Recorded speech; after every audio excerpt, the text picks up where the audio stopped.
Hi guys, I just thought I'd quickly touch base with you and have a quick chat to you about the two subjects that I mainly look after at Mara Sion College. That's Ag Hort and also Backyard Blitz.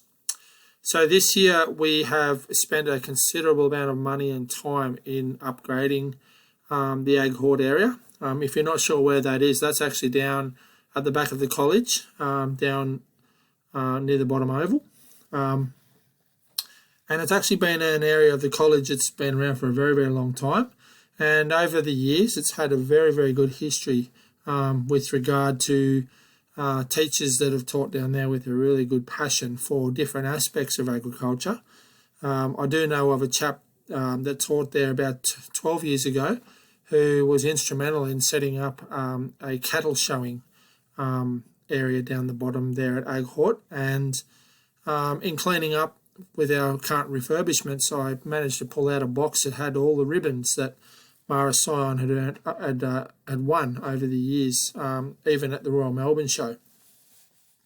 So it's got a pretty strong history at Mara Sion College, and since I've started at the school, obviously I've been down there and instrumental in teaching Ag Hort, and I've had a bit of a vision down there to set the facility up with a bit more of a modern approach, I suppose, to different aspects of agriculture.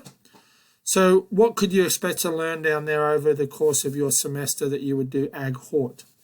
Well, we've set the facility up into a couple of different areas. So one of them is to do with horticulture. Obviously, Ag Hort, the back part of that subject name is horticulture, and that's everything to do with growing plants in a commercial scale. So what we've got down the bottom, we've just about finished setting up a small greenhouse, and part of that greenhouse is going to be obviously growing plants inside a controlled environment, which you would have a go at.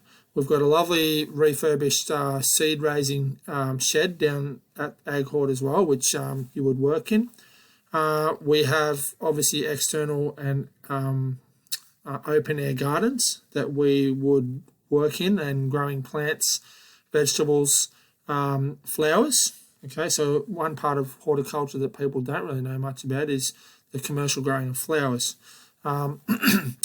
We also have just reinstated the orchard down at the Ag Hort area. So that was in a little bit of disrepair from livestock getting into it.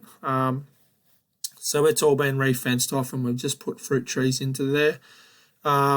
And then obviously we've also got our big olive grove up near the top of the road next to St. Joseph's Primary School, which you would be involved in as well. That's also undergone a huge amount of work on it in the last 12 months, where we got a contractor in to actually prune all the trees back to get them producing really good quality olives.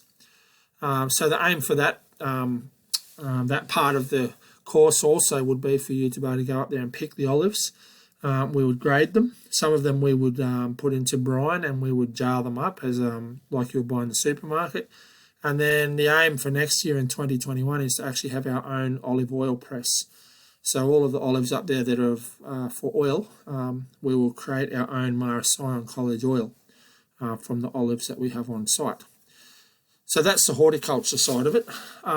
If I flick my screen quickly over, obviously dairy farming is a huge part of the Gippsland area, but it's also a very big part of the Australian agriculture industry, especially in Victoria and in Western Australia.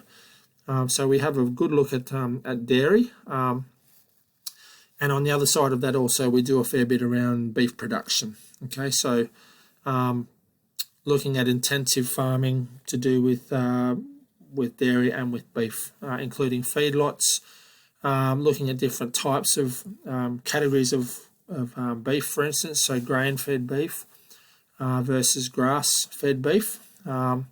We bring in some meat and have a little bit of a sample of different types of meats, but we also have a look at the industries around Australian native meats as well. So we look at emu, we look at kangaroo, and crocodile. So that's three other areas that we have a brief look at in agriculture. Obviously, the sheep industry is a huge part of the Victorian landscape with regard to agriculture. So we delve into sheep farming a little bit. We do have our own sheep down there on site, and we will pull them into our little sheds or yards, and then we teach you how to handle sheep. We get you to have a good look at them, be able to muck around with them a bit and feel their wool. Every September we get a bloke in to shear them. So if you're in the second half of the semester, or second half of the year, and you're doing ag hort, then you'll actually watch the shearer shear the sheep. We teach you how to do a little bit of wool classing. So that's another part of the course. And another part that we look at, which is relatively new for us, is the concept of aquaculture. So we have agriculture, which looks at farming practices on the land, okay, and then another part that we're looking at is aquaculture. So we're just in the process this semester of setting up our aquaculture facility.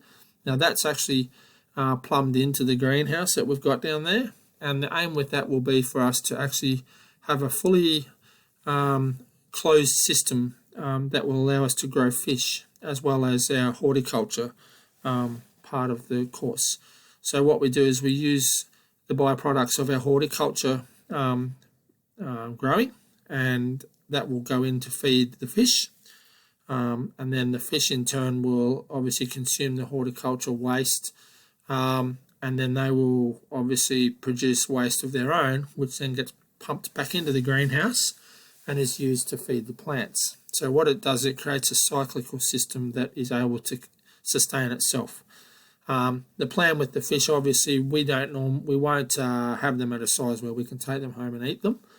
And what we will generally do is hand them back over to the fisheries department, and they'll take them up and release them up into the rivers and into the dams. So in winter it will be trout, and in summer it will be golden perch. There is one other area of agriculture that we look at briefly, and that is broadacre cereal and grain production.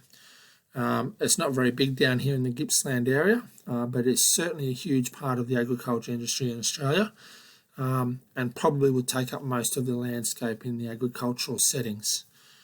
So we have a good look at that and see what sort of products come out from our dryland broadacre cultivation. So wheat, oats, barley, corn, cotton, all those products we have a look at. So that's a bit of a nutshell for ag hort. And that's it. Cheers.